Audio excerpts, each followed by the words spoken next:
ડેમમાંથી પણ પાણી છોડવામાં આવ્યું છે। ડેમમાંથી પાણી છોડાતા મહીસાગર નદી બે કાંઠે વહેતી થઈ છે। બાલાસિનોર અને વણાકબોરી ડેમ ઓવરફ્લો થયો છે। વણાકબોરી ડેમમાંથી 56,944 ક્યુસેક પાણીની આવક થઈ છે। ડેમમાંથી 52,394 ક્યુસેક પાણીની જાવક પણ નોંધાઈ છે।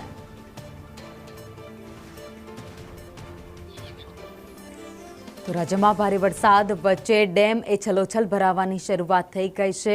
વણાકબોરી ડેમના આ દ્રશ્યો તમે જોઈ રહ્યા છો। ભારે વરસાદ વચ્ચે કડાણા ડેમમાંથી પાણી છોડવામાં આવ્યું છે। વણાકબોરી ડેમમાં પણ છલોછલ ભરપૂર પાણીની આવક અત્યારે દેખાઈ રહી છે। પાણી આવતાની સાથે જ ખેડૂતોએ અત્યારે સૌથી વધારે રાહતનો શ્વાસ લઈ લીધો છે, કારણ કે અનેકવાર સિઝનમાં પાણીની સમસ્યાઓ સર્જાતી હોય છે, પરંતુ આ વખતે જે વરસાદ રાજ્યમાં વરસ્યો છે ત્યારબાદ નદી નાળા છલકાયા છે। ડેમમાં પણ ભરપૂર પાણીની આવક થઈ છે।